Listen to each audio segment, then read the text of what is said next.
Muy buenas tardes a todos los participantes. Les saludamos y les damos una cordial bienvenida desde el Hospital Belén de Trujillo.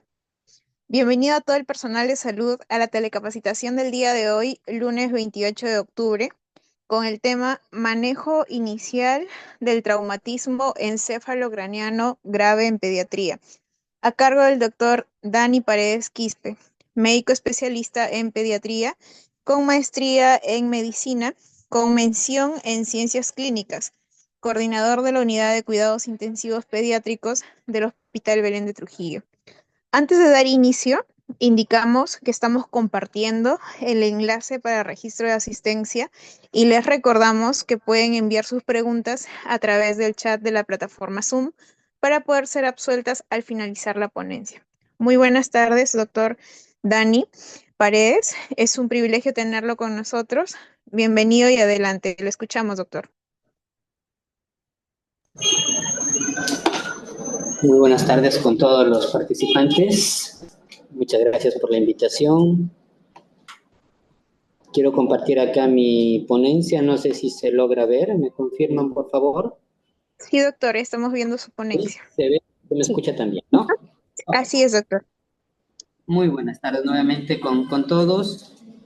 Vamos a empezar la revisión de este tema. Voy a empezar viendo algunos conceptos importantes generales que me van a ayudar a entender el impacto del traumatismo y un parte del manejo también importante, ¿eh? Entonces, esta primera parte vamos a ver algunos conceptos generales. Un concepto importante dentro de la fisiología cerebral es el flujo sanguíneo cerebral. ¿Qué quiere decir? Que es el suministro de sangre que el cerebro recibe en un momento dado. Miren la importancia del metabolismo cerebral, que es muy alto en comparación con otros órganos que nosotros podemos tenerlo. Si bien el cerebro representa solamente el 2% del cuerpo, del peso corporal total, recibe entre el 2 y el 15% del gasto cardíaco y consume el 20% del oxígeno del cuerpo. Entonces, vean un metabolismo muy elevado del cerebro para obviamente cumplir todas las funciones que tiene que cumplir. Y por otro lado tenemos el hecho de que el cerebro tiene una baja capacidad de almacenar nutrientes, oxígeno, glucosa. Entonces depende de un suministro alto y constante para que pueda desarrollar todas sus funciones cerebrales normales. Vean acá al costado, este flujo sanguíneo cerebral va a depender de algunas determinantes importantes. Por un lado, el flujo sanguíneo va a depender de la presión de perfusión cerebral. Esta presión de perfusión cerebral va a ser la diferencia entre la presión arterial media y la presión venosa y la presión cerebral, la presión intracraneal. Entonces, para mantener una adecuada presión de perfusión cerebral, el paciente o las personas tenemos que tener una presión arterial media adecuada. Y por otro lado, también va a depender de las resistencias vasculares cerebrales. Entonces, todas estas de aquí se van a interrelacionar tratando de mantener el flujo sanguíneo cerebral estable. Volvemos a repetir, esta presión de perfusión cerebral muy importante para el cerebro va a ser la diferencia entre la presión arterial media y la presión intracraneana, de tal manera que van a determinar un gradiente que va a impulsar la sangre hacia el cerebro. Entonces, si yo tengo que el paciente se altera la presión de perfusión cerebral, el cuerpo va a responder incrementando la presión arterial media para compensar el incremento de la presión intracraneana. Entonces, esta formulita de presión de perfusión cerebral igual a presión arterial media menos presión intracraneana, es importante que la recordemos y la vayamos viendo más adelante para qué nos va a ayudar, ¿ya? Otro concepto importante es el sistema de autorregulación de flujo sanguíneo cerebral. El cuerpo, como todos los sistemas, el cerebro, trata de mantener esta presión de perfusión cerebral de manera constante a través de un sistema de autorregulación. Veamos acá, atención a dos cositas. Este sistema de autorregulación en el cuerpo es eficaz si se mantiene en ciertos niveles de presión arterial media. Entonces, se ve que si esta presión arterial media disminuye o aumenta, va a perder el cuerpo la capacidad de autorregularse. ¿Cómo funciona este sistema de autorregulación? Si el cerebro se ve sometido a alguna lesión que induzca una isquemia, una disminución del flujo sanguíneo cerebral, las arterias cerebrales se van a dilatar. Con esto van a aumentar el flujo sanguíneo y regular la presión de perfusión cerebral. Y en el otro extremo, si tenemos algún tipo de lesión que dañe el cerebro y que pueda condicionar edema, los vasos sanguíneos van a sufrir un proceso de vasoconstricción, lo cual va a disminuir el edema cerebral. Entonces, esta presión de perfusión cerebral va a descender si hay un efecto de, si se produce una vasodilatación, o va a aumentar si se produce una vasoconstricción. Pero, ¿qué sucede cuando el paciente tiene un traumatismo encefalocraneano? Este sistema de autorregulación pudiese fallar y se produce un efecto de vasoplegia. ¿Qué quiere decir? Recordemos de la fórmula inicial donde la presión de perfusión va a depender, donde el flujo sanguíneo cerebral va a depender de la presión de perfusión y de las resistencias vasculares cerebrales. Pues si estos vasos ya no responden, entran en un estado de parálisis, todo el flujo sanguíneo cerebral va a depender fundamentalmente de la presión de perfusión cerebral. Eso quiere decir que va a ser este el mecanismo más importante de regulación. Entonces, uno de los objetivos va a ser, pues, mantener una presión de perfusión cerebral adecuada, ¿no? Para que el cerebro perfunda, se mantenga ese flujo sanguíneo cerebral de una manera constante y adecuada. Entonces, son conceptos que debemos recordar que nos van a ayudar al manejo de nuestro paciente. Y aquí hay otro concepto más, que ya lo que nosotros recordamos, la teoría de Monro-Kelly, que nos dice que en el cerebro hay 3 compartimentos: el parénquima cerebral, el líquido cefalorraquídeo y todo lo que es la sangre, sistema venoso y arterial. Esto se encuentra dentro de una cavidad inextensible, ¿no? Si hay alguna masa craneana producida por un traumatismo, un hematoma, el cerebro va a tratar de compensar disminuyendo, disminuyendo los otros 2 componentes, disminuyendo el líquido cefalorraquídeo, aumentando el drenaje del líquido cefalorraquídeo, del componente sanguíneo, y esto va a tratar de normalizar la presión intracraneana. Obviamente, estos mecanismos compensadores tienen ciertos niveles. Cuando se rompen estos niveles de compensación, ya el cerebro empieza a tener un incremento en la presión intracraneana, pudiendo causar todos los efectos deleterios que condicionan eso, ¿no? Entonces, ahora sí, ya habiendo hecho un breve recordatorio de esos conceptos generales, vamos ya a ingresar a nuestro tema. Entonces, cosas importantes que debemos recordar del traumatismo encefalocraneano, que es el trauma más importante en la edad pediátrica. Supone la primera causa de mortalidad de causa no infecciosa entre niños de 1 a 14 años. Sobre todo el grupo más vulnerable son los menores de 2 años y de ellos los menores de 1 año. Entonces, causa una importante mortalidad y morbilidad también, ¿no? Es importante productor de morbilidad con secuelas graves que puede tener el paciente. Entonces, esta es la importancia de conocer y de poder hacer un adecuado manejo de este tipo de pacientes, ¿no? Recordemos que el traumatismo encefalocraneano es un intercambio brusco de energía mecánica que es causada por una fuente externa, ¿no? Que lleva como resultado una alteración a nivel anatómico o funcional, tanto del cerebro o de sus envolturas, que puede ser de manera permanente o transitoria, ¿no? Entonces, es un intercambio de energía, este cuerpo, este objeto que impacta o causa un traumatismo en el cerebro, pues causa todos estos efectos, este cambio de energía puede causar lesiones cerebrales, axonales, puede causar lesiones vasculares también, diversos tipos de lesiones producto de la energía que se da, ¿no? Cuando nosotros hablamos de traumatismo encefalocraniano, reconocemos dos tipos de lesiones. Una lesión primaria, que es básicamente el efecto directo de la consecuencia del daño mecánico, del intercambio de energía que estábamos hablando, que se produce en el momento del accidente.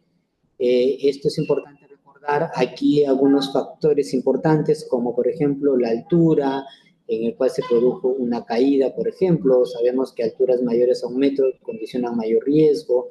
El mecanismo de producción, si son accidentes de tránsito o energía o circunstancias en las cuales se produce una alta liberación de energía, tienen mayor posibilidad de causar daño cerebral. El sistema de golpe y contragolpe también es importante en este tipo de lesiones, ¿no? Y realmente sobre este tipo de lesiones, pues no hay muchas cosas que nosotros como médicos podemos intervenir o actuar. Sin embargo, una vez que se ha producido esta lesión inicial primaria, empiezan a aparecer lesiones secundarias. Estas lesiones secundarias pueden ser diversas, debido a hipoxias, a isquemias, a incrementos en la presión intracraneana, y que pueden ser por diversos mecanismos, como la acumulación de aminoácidos excitadores, como el glutamato, por ejemplo, fenómenos inflamatorios, liberación de neurotransmisores. Pero la importancia es que en este tipo de lesiones secundarias nosotros sí podemos actuar.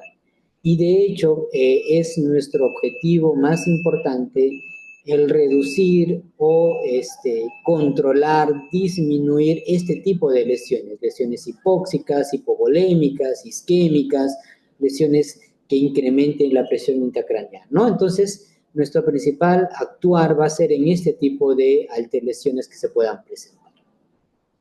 Recordemos también que el cerebro del niño, a comparación del adulto, es un cerebro que tiene mayor susceptibilidad de sufrir daño, ¿no? Entre estos, algunos de los factores más importantes es que los niños tienen una superficie craneal proporcionalmente mayor al cuerpo comparado con los adultos. Esto hace que sea una mayor superficie expuesta a daño, a trauma.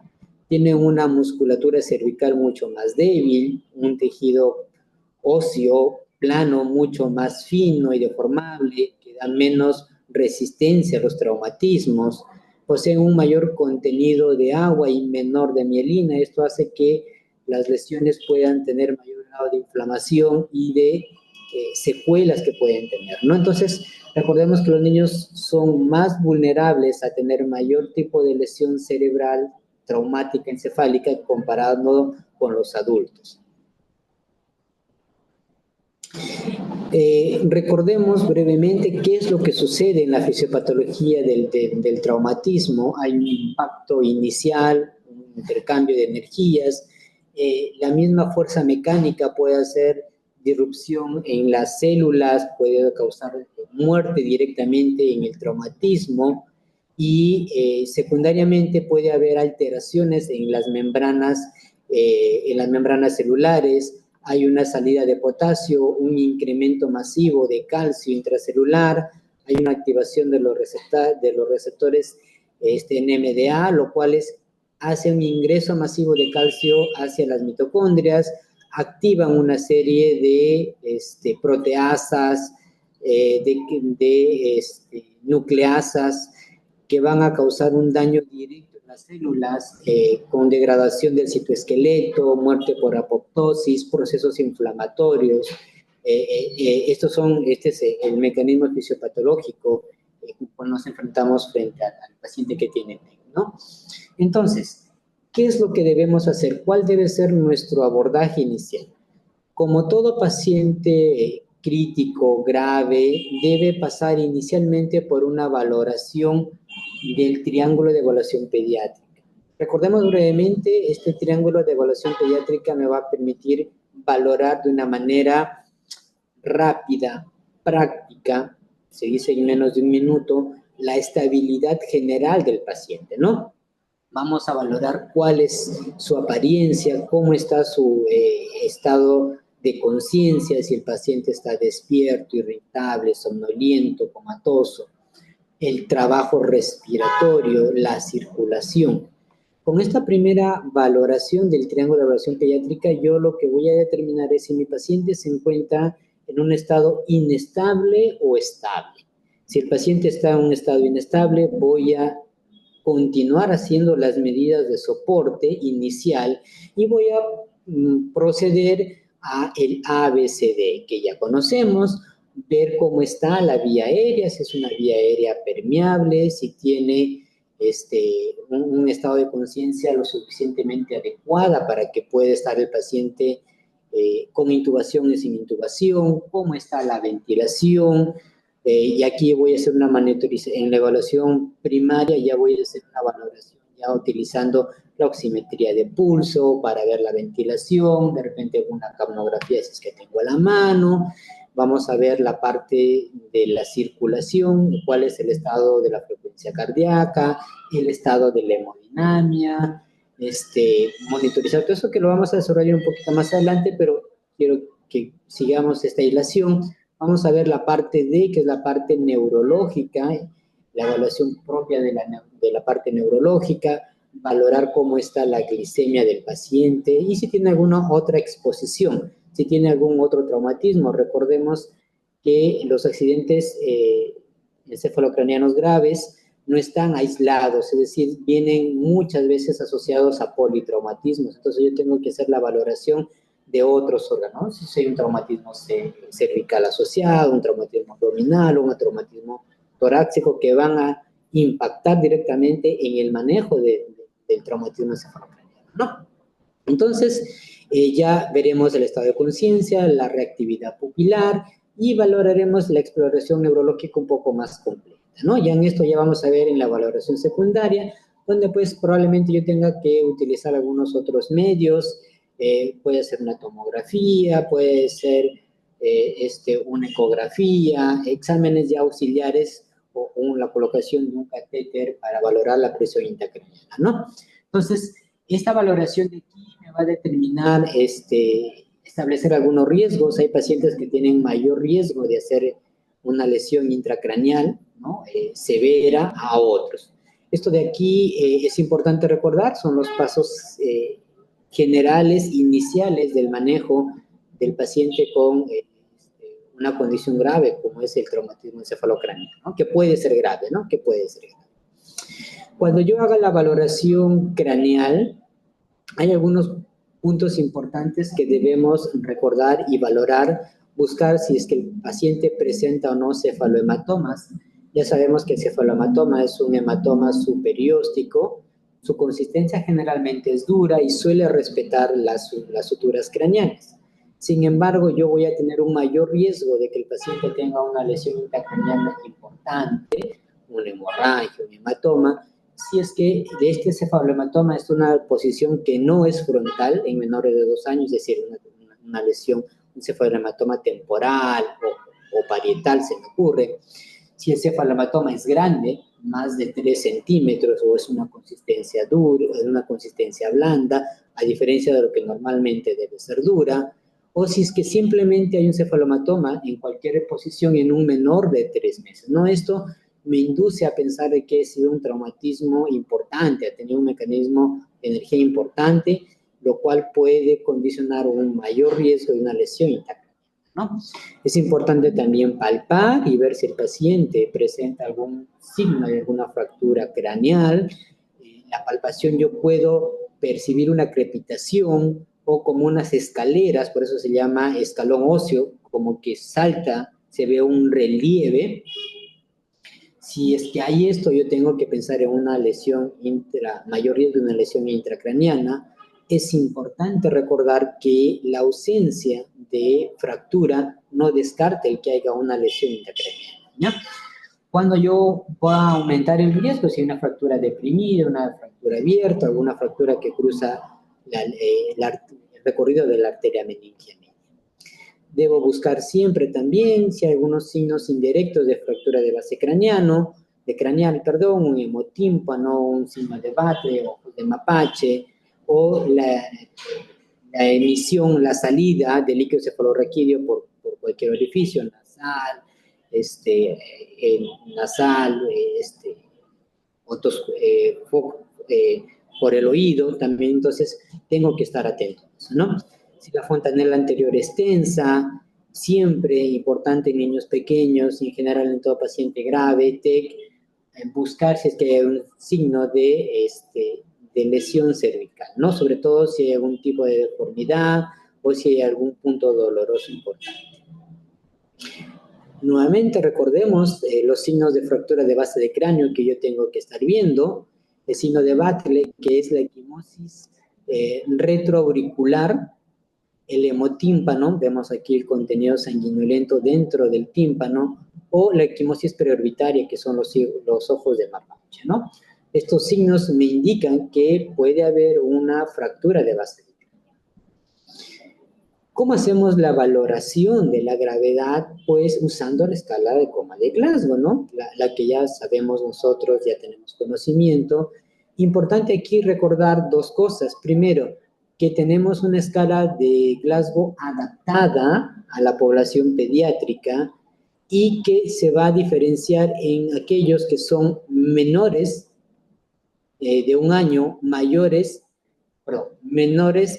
y menores de un año, ¿no? Entonces, ese es el punto de corte, ya que la valoración de la respuesta es diferente, alguna variación en cuanto a las órdenes también, en menor de un año y en mayor de un año, y la respuesta verbal, ¿no? Entonces, aplicar es importante, la valoración adecuada en función de qué grupo etario estoy yo evaluando, recordando que en la respuesta, en la escala de Glasgow, en la escala de coma de Glasgow, la respuesta verbal para los menores de 2 años es diferente a la de 2 a 5 años y a los mayores de 5 años, ¿ya? Es importante recordar para no realizar una valoración inequívoca, ¿ya? Entonces, recordar esta escala de Glasgow que es modificada para la edad pediátrica. Otro punto importante es que cuando yo valore la escala de Glasgow, siempre tengo que haber corregido factores externos que me alteren la valoración del Glasgow. Es decir, yo tengo que haber corregido la hipotensión si el paciente presentó, que el paciente no esté hipoxémico, que el paciente no esté hipercámnico, valorar y en personas adolescentes, personas más de mayor edad que no hayan consumido algún tipo de sustancias, ¿no? Entonces, para tener una adecuada valoración. Es decir, no puedo hacer una valoración adecuada del Glasgow si el paciente está hipotenso, si el paciente está hipoxémico, si el paciente está hipoglicémico. Yo tengo que haber corregido estas variables antes de hacer una adecuada valoración. Y los valores se mantienen los mismos, recordando que considero un TEC grave aquel que tiene una escala de Glasgow debajo de 8 puntos.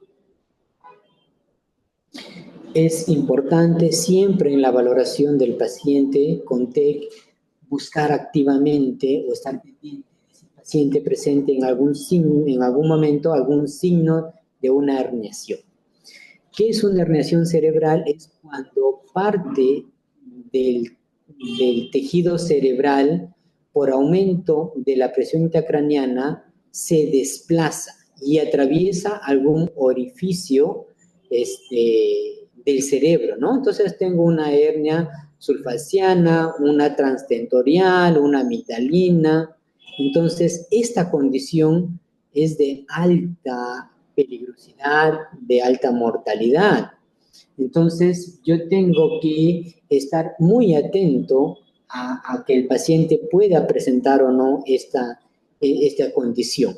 La valoración clínica es fundamental. Recuerden que el traumatismo encefalocraniano es una condición dinámica, que puede ir cambiando, es decir, que el paciente puede ingresar con un Glasgow de 10, a la hora tener 8 y a la media hora tener signos de herniación, por decir un ejemplo. Entonces yo tengo que estar bien atento a una monitorización de este tipo de pacientes. ¿Cuándo voy a pensar que mi paciente tiene algún signo de herniación? Cuando tengo la triada de Cushing. Recordemos que es la triada de Cushing, que el paciente empieza a tener bradicardia, hipertensión arterial y una respiración irregular, ¿no? La respiración de Kussmaul, una de ellas, una respiración irregular. El paciente empieza a hacer una respiración irregular, pero también buscar la presencia de midriasis bilateral o básicamente midriasis arreactiva, o si el paciente puede presentar algún signo de descerebración, ¿no? Cualquiera de estos signos que presente mi paciente, yo tengo que estar atento. Si el paciente presenta, tiene el paciente un alto riesgo de herniación cerebral, yo tengo que hacer medidas urgentes para reducir esta presión intracraneal. De todo lo anterior que hemos hablado, pues aquí hay algunas recomendaciones generales de cómo yo puedo catalogar al paciente, en paciente con alto riesgo, bajo riesgo de presentar una lesión intracraneana. Obviamente van a tener alto riesgo aquel paciente que tiene una focalidad neurológica, una fractura craneal, un signo de fractura de base, fontanelas tensas, convulsiones, Glasgow debajo de 8.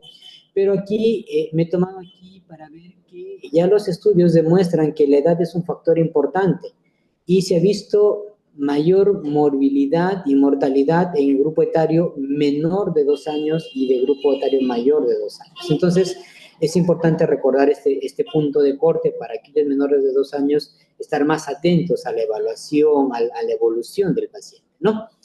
Entonces, aquellos pacientes que tienen pérdida de conciencia, vómitos persistentes, algunas otras anomalías pueden tener un riesgo intermedio y que requieren una monitorización o algún tipo de imagen, ¿no? Y por otro lado, pues aquellos que tienen Glasgow de 15, no tienen signo de fractura, un mecanismo de riesgo bajo.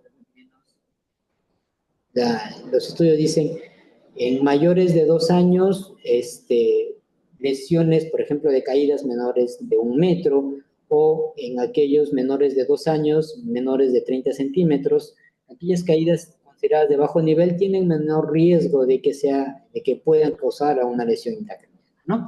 O aquellos niños que no tengan focalidad neurológica o estén asintomáticos, pues los voy a considerar de bajo riesgo.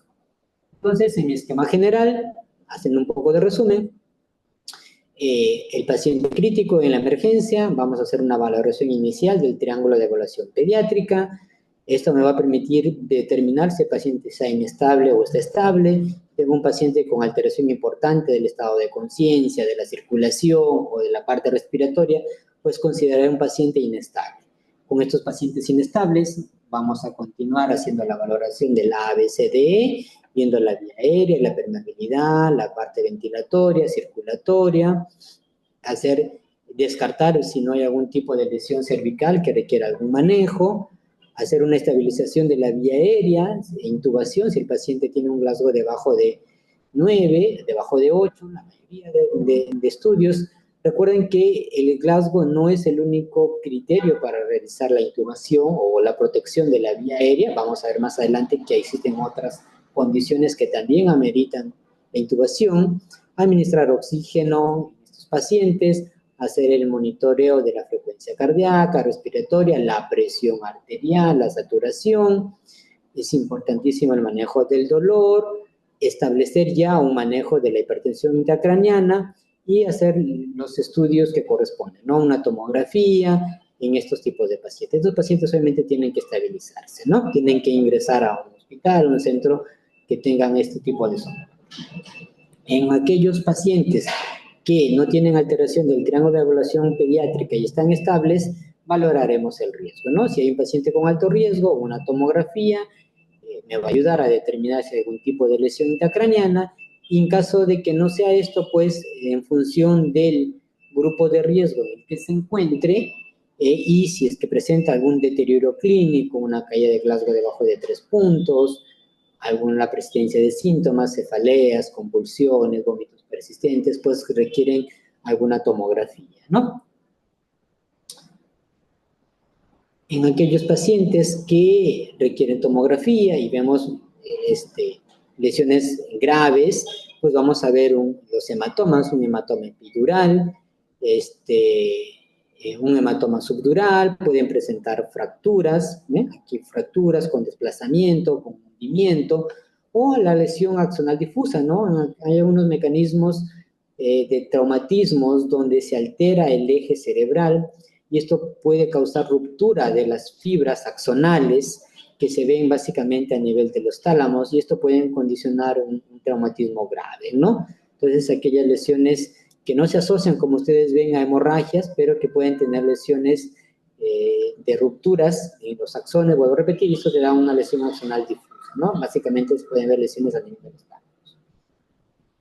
Bien, como decíamos anteriormente, hay algunas indicaciones que tenemos que tenerlas siempre presente para realizar la intubación adecuada de nuestro paciente.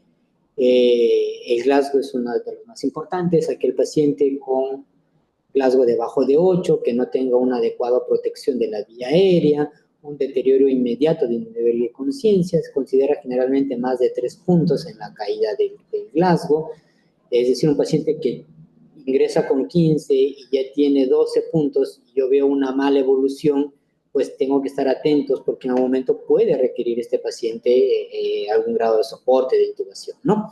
Aquel paciente que tiene una respiración apneica, una respiración irregular, aquel paciente que tiene la vía aérea comprometida, una hemorragia oral importante, fracturas de mandíbula, fracturas faciales, pacientes con inestabilidad hemodinámica, en las cuales, a pesar de yo haber dado algunas terapias iniciales, que pueden ser con fluidoterapia o vasopresores, no mejoran el paciente, pues tenemos que contemplar, valorar la posibilidad de intubar a este paciente, ¿no? Pacientes con hipoxemia persistente, saturaciones de abajo de 90, pacientes que continúen con hipercapnia persistente.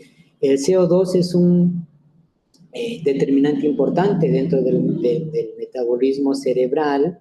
La hipercapnia condiciona vasodilatación y esto me puede incrementar el edema cerebral. Entonces, aquellos pacientes en los cuales el paciente empieza a tener CO2 altos de manera persistente y no hay manera que yo lo pueda regular, controlar esto, pues tenemos que intubarlo, a pesar de que el paciente pueda tener de repente un Glasgow que no amerite la intubación. ¿Ya? Aunque el paciente que empieza a tener convulsiones también, por ejemplo, ¿no? Entonces, estas son algunas indicaciones en las cuales el paciente debe ser intubado para lograr una mejor estabilización.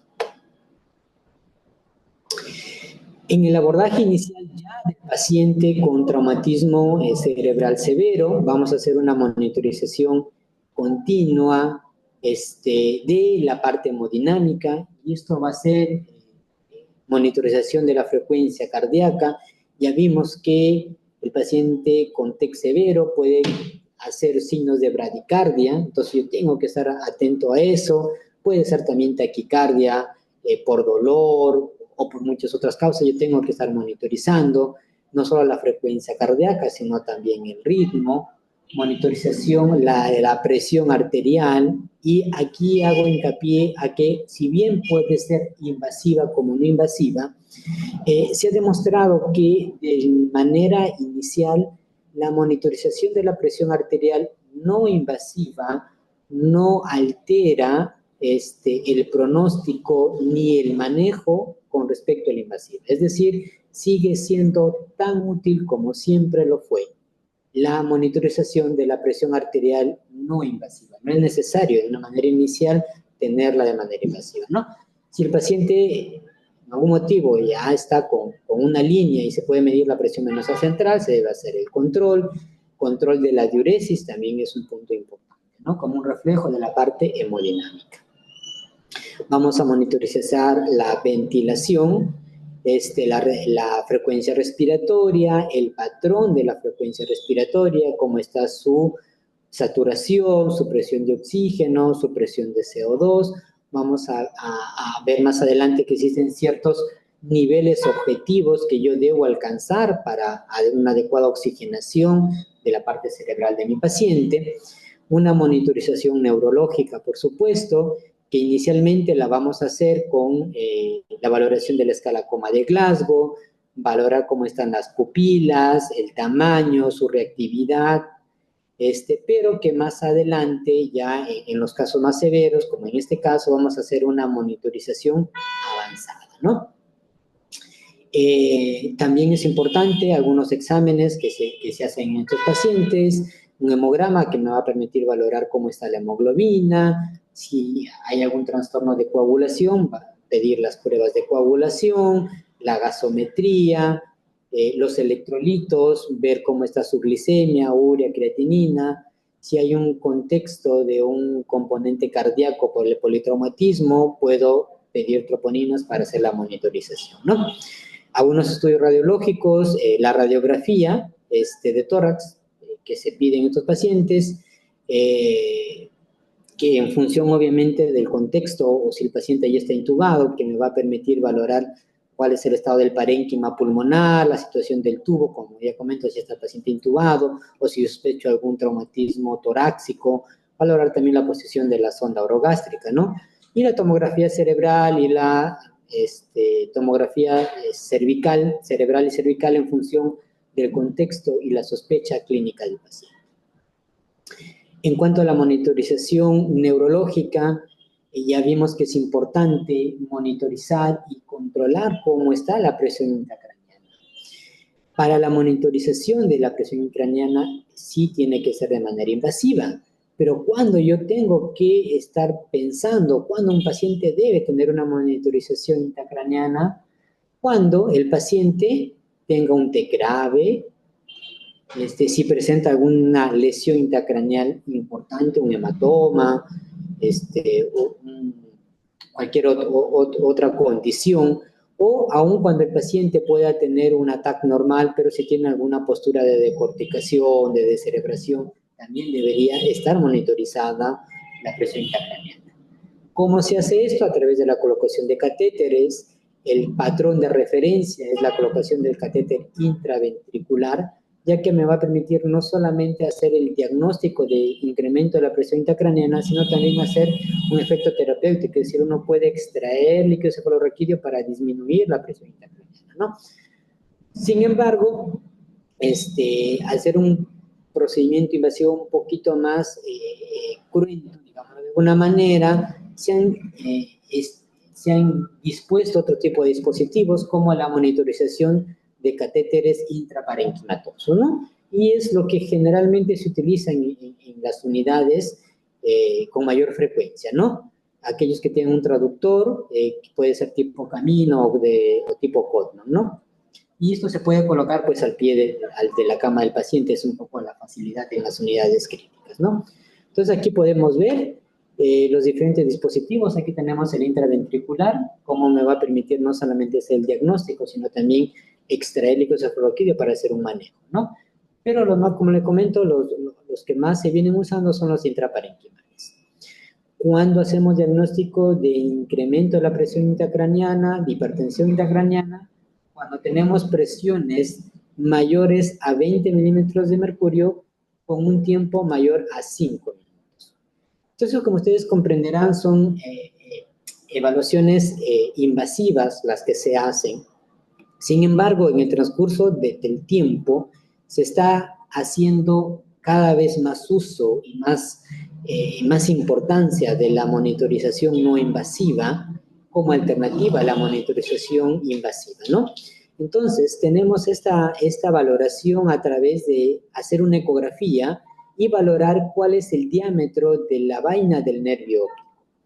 Esta medición nos va a establecer si hay un riesgo de una presión intracraneana elevada y hacer el manejo de manera precoz. Utilizamos un traductor lineal de un ecógrafo convencional que ustedes puedan tener y con este traductor lineal se hace la medición en la cavidad orbitaria. Si nosotros encontramos un diámetro mayor a 55 milímetros, indicaría una PIC más de 20, un incremento en la presión intracraneana, y el paciente pues requeriría otro tipo de soporte osmolar o terapia para reducir la presión intracraneana, ¿no? Es una técnica realmente sencilla, que cada vez se viene usando con mayor frecuencia, tiene una curva de aprendizaje realmente baja, entonces yo creo que es una prueba que se debería empezar a implementar en los centros que tengan ecografía y que ven este tipo de pacientes. ¿Qué es lo que se hace? Se hace una ecografía, ya dijimos, con el traductor lineal o plano, y una vez ubicada el diámetro del nervio óptico, hacemos una primera medición de 3 milímetros desde de la parte superior de la retina hacia la parte inferior. Ya se ha visto en estudios que estos 3 milímetros es el estándar y que desde ese punto hacemos una segunda medición transversa y este valor es el que nosotros medimos, es el que tomamos. Una primera referencia de 3 milímetros, que ese no se considera, pero el diámetro de la vaina del nervio óptico es esta segunda medida, la que ustedes están viendo aquí. En esta segunda imagen vemos igual, se marcó los 3 milímetros y luego una segunda medida. En el ojo derecho se obtuvo una medida de 0,6 y en el ojo izquierdo de 0,68. Entonces, este paciente en el contexto clínico tiene hipertensión endocraniana y tenemos que hacer el manejo. También nos sirve para la monitorización de nuestra terapéutica, ¿no? Entonces, ¿qué es la recomendación? Es para disminuir el sesgo, el error, hacer 3 mediciones por cada ojo, 3 derecho, 3 izquierdo, y finalmente hacer un promedio de ambos, ¿no? Y el promedio de ambos vendría a ser el promedio global, ¿no? El promedio global. Inclusive también hay algunas fórmulas que, dados estos valores, nos predicen un valor de presión intracraneal. Solo que esas fórmulas están más validadas para personas adultas. En la parte pediátrica todavía no hay de toda la validación, por eso que no les he presentado. Pero con este valor de 0,55, si tienes un paciente más de esto, ya podemos decir que el paciente tiene hipertensión intracraneal. Muy bien, entonces, recordando lo que hablamos al principio, nuestro objetivo final, mantener un adecuado flujo sanguíneo cerebral.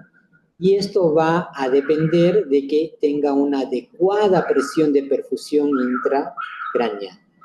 Si por el traumatismo grave la presión intracraneal aumenta, como compensación yo tengo que mantener una presión arterial media adecuada, elevada. ¿Cuál es mi objetivo de mantener esa presión de perfusión cerebral? En lactantes, hasta los 6 años, se recomienda que esté entre 40 y 60, y en niños mayores entre 60 y 70. Entonces, estos son los valores de presión de perfusión cerebral. Entonces, recordemos esto, que es importante para el manejo. Muy bien, entrando ya al manejo, ¿qué es lo que yo debo hacer con mi paciente? Es importante mantener una adecuada posición. La cabecera debe estar en posición neutra, la cabeza, es decir, no debe estar ni a la derecha ni a la izquierda, en posición neutra, central. Una ligera elevación de la cabecera de 15 a 30 grados, esto me va a evitar una compresión yugular y que disminuya el retorno venoso hacia la parte cerebral. En la parte de la ventilación y oxigenación, el paciente con TEC grave tiene que estar intubado, su propia condición, y conectado a ventilación mecánica. Y el paciente dentro de la ventilación mecánica, mis objetivos es mantener el CO2 en valores 35 a 45. Recordemos, ¿qué sucede si el PCO2 está debajo de 35? Va a ser una vasoconstricción cerebral con mayor riesgo de isquemia. Si el CO2 está sobre 45, una vasodilatación y me va a incrementar el edema cerebral. Entonces, punto neutro, el paciente debe estar en un CO2 en este rango, alrededor de 40. Mantener una adecuada oxigenación, el paciente debe estar saturando 95-97%, administrar el oxígeno que requiera para ese objetivo, la presión de oxígeno entre 80 a 100 milímetros de mercurio. Evitar programar PEPs altos, ya que esto me va a tener un impacto hemodinámico y me puede afectar la presión de perfusión cerebral, ¿ya? En la parte hemodinámica es prioritario evitar o controlar, manejar la hipotensión en el paciente. El paciente debe estar normovolémico. Si el paciente está hipovolémico y requiere fluido, administrar fluido. Si el paciente requiere inotrópico, administrar inotrópico. ¿Ya? No usar soluciones hipotónicas o con glucosa en las primeras 24 a 48 horas, salvo que el paciente tenga hipoglicemia. Las soluciones ideales puede ser el lactato Ringer, si yo lo tengo a la mano, o es solución salina al 0,9%, el cloruro de sodio, ¿no? Entonces, no usamos soluciones hipotónicas o glucosaladas con glucosa en las primeras horas, salvo, vuelvo a repetir, que el paciente tenga hipoglicemia. Igual, si el paciente empieza a hacer hipoglicemia, administro mi solución con glucosa, pero igual mantengo el sodio en estos valores, ¿ya? En soluciones isotónicas en la supresión del sodio. Lo que normalmente hacemos, les damos 40 mil equivalentes del hipercalium, ¿ya? Que son más o menos 124 mil equivalentes por litro de sodio. Mantener una diuresis adecuada, un flujo urinario mayor a 1 mililitro por kilo por hora. Si el paciente presenta requerimientos de vasoactivos, la primera o el medicamento de elección es la noradrenalina. Recordemos que no necesitamos una vía central para empezar el vasoactivo, en este caso vasopresor, que es la noradrenalina. Yo lo puedo administrar por manera periférica, de forma diluida. Lo que normalmente hacemos es colocamos 1 miligramo de noradrenalina diluido en 100 cc de cloruro de sodio, o dextrosa. La recomendación es que la noradrenalina se diluye en dextrosa, pero también se puede diluir en cloruro de sodio, y esa infusión preparada, administrarlo de manera periférica, ¿no? Es importante manejar el dolor, manejar la analgesia, la sedación.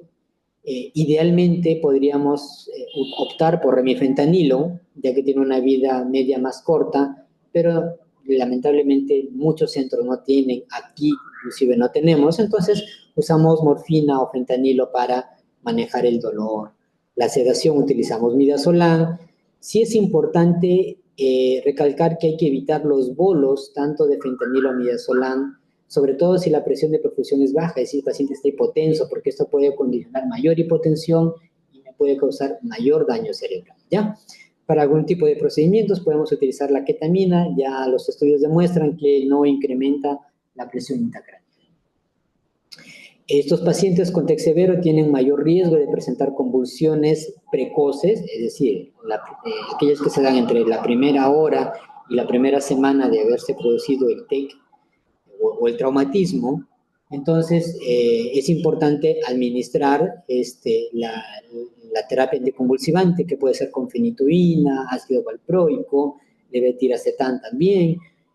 Lo más usado es la fenitoína. Generalmente nosotros la damos a una dosis de carga de 20 y luego 5 miligramos kilo día dividido en 2 dosis, ¿no?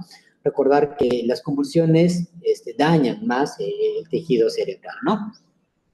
Importante monitorizar el medio interno, el sodio que debería estar en valores de 145, 155.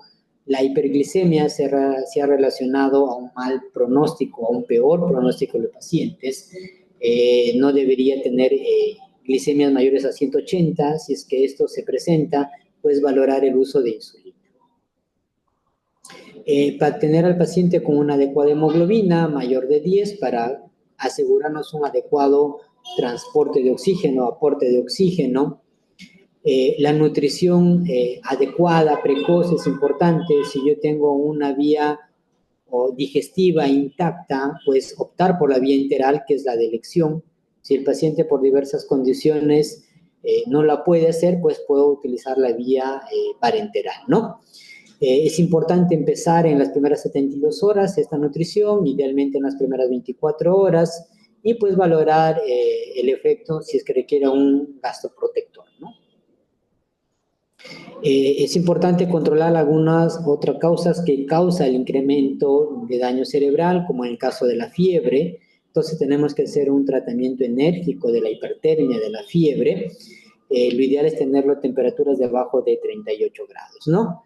Los antibióticos de manera profiláctica no están indicados, salvo que sí haya una colocación de un catéter o haya algún tipo de condición quirúrgica donde yo sí puedo utilizar los antibióticos, ¿ya? Igual en lesiones penetrantes los cursos deben ser cortos de los antibióticos. Y en cuanto a la terapia hiperosmolar, en el primer nivel tenemos la solución salina al 3%, sodio hipertónico al 3%. ¿Qué es lo que va a hacer Va a generar un gradiente osmolar. Entonces, aquí miren en este esquema, el incremento del sodio en la parte intravascular va a hacer que el agua pase hacia el intravascular y disminuya el edema cerebral. Entonces, esto también va a hacer que se restablezca de alguna manera el volumen intravascular. Entonces, la terapia hiperosmolar va a restaurar el volumen intravascular, estabilizar las membranas, va a tener ciertos efectos antiinflamatorios. Y lo preferimos, pues, si el sodio está debajo de 135 o hay algún grado de inestabilidad hemodinámica. El objetivo es mantener sodio entre 145 y 155. Y la pregunta, ¿cómo preparamos el suelo hipertónico? Pues aquí les traigo una manera práctica para preparar 100 mililitros de solución hipertónica. Si queremos preparar 1 litro, le agregamos simplemente un cerito más. Entonces, con 89 mililitros de solución salina al 0,9%, 11 mililitros de hipersodio o sodio al 20%, obtenemos 100 mililitros de esta solución hipertónica, ¿no?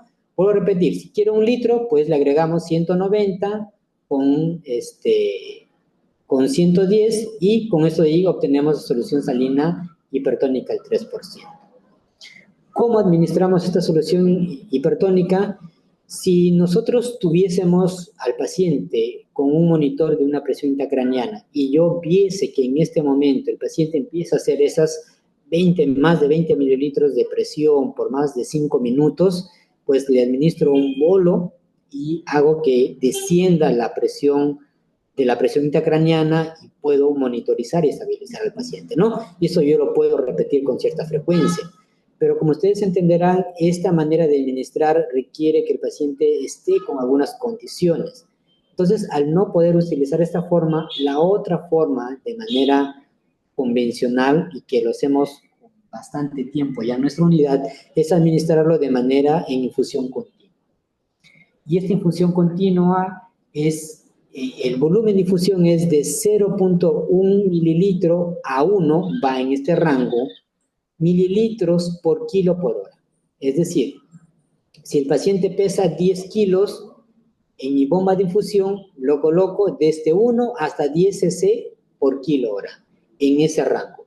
Empiezo con una dosis, puede ser con 5 cc por decirlo, tomo mis electrolitos controles y voy viendo si está en este objetivo terapéutico, me quedo en ese nivel. Si todavía mi sodio está bajo, puedo subir mi nivel. Entonces, ir titulando en función de la respuesta del sodio a esta infusión, ¿ya? Entonces, esta es realmente la manera en la que nosotros en nuestra unidad la utilizamos, la solución hipertónica, y vamos controlando con ecografías, por ejemplo, del nervio óptico y vamos viendo con ecografías y con el sodio vamos viendo la evolución del paciente, ¿ya? Es importante evitar, inclusive suspender esta terapia si es que el paciente tiene condiciones de hiperosmolaridad.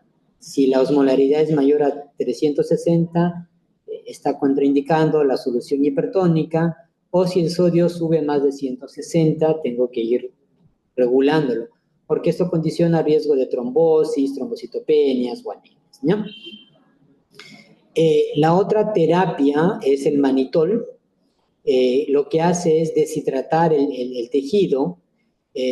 Sin embargo, puede producir una vasoconstricción refleja, lo cual nos puede condicionar mayor riesgo de isquemia, puede condicionar también mayor riesgo de sangrado en aquellos que tienen algún componente hemorrágico. Tiene un efecto transitorio también, se administra generalmente en bolos, cada 4 o cada 6 horas. Si uno lo administra, genera poliuria, entonces esto puede alterar también la condición hemodinámica del paciente. Entonces hay que estar atento con la diuresis y ir reponiendo las pérdidas, generalmente cada 2, cada 3, hacer balances cada 2, cada 3 horas y ir reponiendo la poliuria que se puede presentar, ¿no? Igual está contraindicada si es que la osmolaridad es mayor a 320. Realmente no hay estudios que avalen su eficacia en la parte pediátrica en el TEC, ¿no? Entonces, todos los estudios apuntan a usar la solución hipertónica, el 3%, como primera terapia hiperosmolar para pacientes con hipertensión intracraniana. Y realmente nosotros en la unidad nos reservamos esta terapia asociada a la solución hipertónica en aquellos pacientes pues con edema refractarios o condiciones mucho más severas, ¿no? Pero no es la primera terapia de elección, ¿ya? No es, lo primero es solución hipertónica. Ya para hacer un resumen de todo lo que hemos hablado, un paciente con traumatismo craneal severo debe estar así, como nos mostramos aquí, con una cabeza en posición neutra, la cabecera elevada, monitorizando el PCO2, el PO2, que estén en valores adecuados, con sus gasometrías, mirando la saturación, la presión arterial media debería estar más de 70 o 80 en función de un planetario, una hemoglobina adecuada, unos niveles de sodio adecuados. Idealmente las glucosas en este rango de 80 a 150. Recordemos que la hipoglicemia daña el cerebro, la hiperglicemia también. Si el paciente presenta unas glicemias mayores a 180, pues valorar el uso de la insulina. Y el control de la temperatura, ¿no? Debajo de 38 grados, manejo agresivo de la temperatura. Sí tener cuidado en cómo manejamos la temperatura, sobre todo con el uso del metamizol. Recordemos que en condiciones de inestabilidad hemodinámica, el uso de metamizol puede condicionar hipotensión, ¿no? Entonces, bastante cuidado cuando tengamos que manejar la temperatura y tengamos que usar el metamizol, siempre vemos cómo está nuestra parte hemodinámica. Y para finalizar, les he traído esta diapositiva que mira mucha importancia a lo que nosotros podemos hacer para evitar un mal pronóstico de nuestros pacientes. Miren, ya dijimos que la edad, por ejemplo, los menores de 2 años y de estos los menores de 1 año tienen peor pronóstico por tener traumatismos más severos, si hay una anomalía pupilar, es decir, si el paciente está midriático a reactivo, un Glasgow bajo, pacientes con hipotensión que no se ha manejado de manera adecuada tienen mayor riesgo de mortalidad y esto es hasta 3 veces mayor mortalidad. Pacientes con hipoxia, no se valoró bien la vía aérea, no se intubó de manera adecuada, no tiene el oxígeno que el paciente requiere, hasta 4 veces incremento de la mortalidad. ¿Qué se ve en los estudios? Que de estos pacientes, 2/3 partes presentan compromiso hemodinámico. Entonces, estar atento a si es que el paciente presenta este compromiso y dar el manejo adecuado, ¿ya?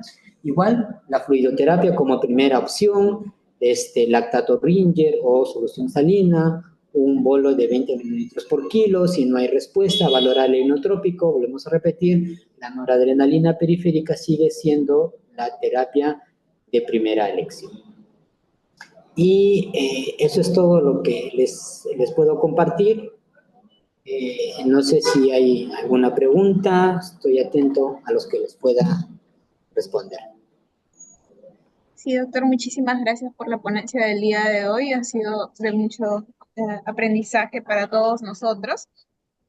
Vamos a dar pase, doctor, a que los participantes nos hagan algunas preguntas. Si tienen preguntas o alguna duda, por favor, pueden generarlas en estos momentos en el casillero del chat del Zoom. Doctor, en lo que nos están realizando las preguntitas nuestros participantes, ¿alguna recomendación final que nos pueda brindar con respecto a la ponencia del día de hoy? Como les comenté, nuestro manejo inicial debe ser a corregir y modificar las lesiones secundarias.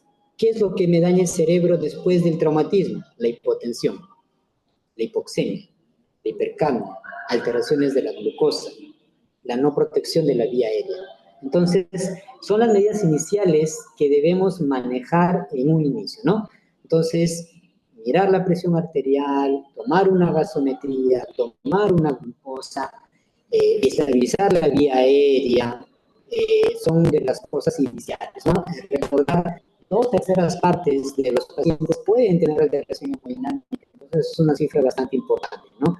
Vamos a hacer una búsqueda activa de estar buscando estos signos de hipotensión, ¿no? Ahora, recuerden que en pediatría no solamente es presión arterial baja para yo hablar de hipotensión.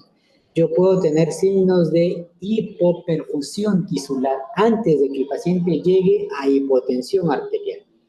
¿Qué debo buscar como signos de hipoperfusión cerebral? Que la piel se me pone fría, pálida, un llenado capilar mayor a 3 segundos, unos pulsos radiales débiles, de baja intensidad, que el paciente empiece a tener oliguria, pueden ser signos de compromiso hemodinámico. Entonces, no es necesario que el paciente llegue a hipotensión para yo poder actuar. Si el paciente ya tiene signos de bajo perfusión, yo puedo administrar ya mi fluidoterapia como terapia inicial, y si es que no hay mejoría, pues usar el inotrópico, ¿no? Muy bien, doctor. Muchísimas gracias nuevamente por su ponencia. Vamos a dar lectura ahora a las preguntas que nos están realizando nuestros participantes. Tenemos una pregunta, nos indican, ¿sirven los corticoides para el uso inicial del TEC? ¿Se debe tener la cabecera elevada?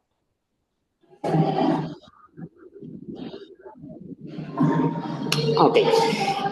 Bueno, realmente los corticoides no están demostrados para traumatismo encefalocraneano. No. En otras condiciones de hipertensión endocraniana, sobre todo la hipertensión intracraniana vasogénica, sí, está recomendado el corticoides, tumores, tuberculosis, pero para el manejo del TEC no. Muy bien, doctor. Continuamos con las preguntas. Nos La comenta. cabecera, Ah, sí, faltó de la cabecera. sí, debe estar entre 15 y 30 grados y está ahí en la... Ok, listo. Buenas tardes, doctor. Excelente presentación. Mi consulta es en relación al volumen de hidratación inicial sugerido. Ah, ya. Dice, mi consulta es en relación al volumen de hidratación inicial sugerido. Ok.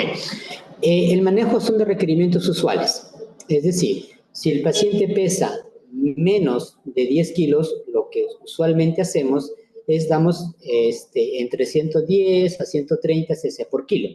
Si el paciente pesa más de 10 kilos, y lo tenemos que manejar por superficie corporal, entre 1200 a 1500, ¿no? Entonces son requerimientos usuales de restricción.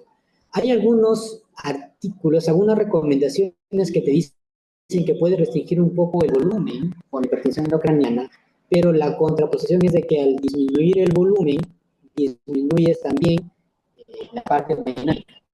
Entonces ya vimos que tenemos que tener una adecuada presión arterial media para compensar ese incremento de la presión intracraniana.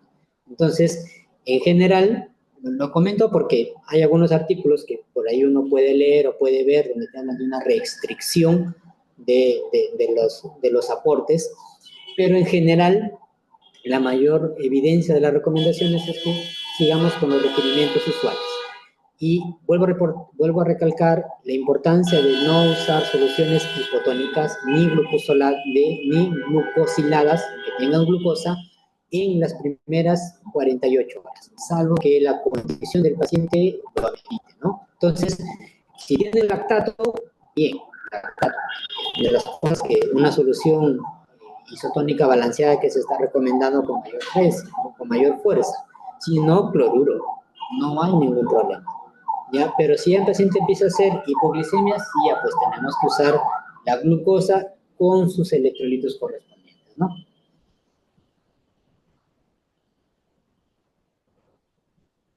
No sé si respondí la pregunta.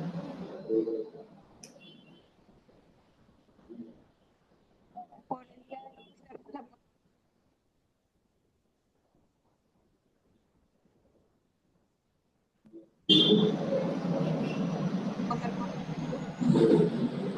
muchísimas gracias también a nuestros participantes por haber asistido a la telecapacitación del día de hoy Y asimismo recordarles que no olviden inscribirse en el link de asistencia para que se les pueda generar sus constancias. Muchas gracias, doctor. Muchas gracias con todos. Que tengan muy buenas tardes.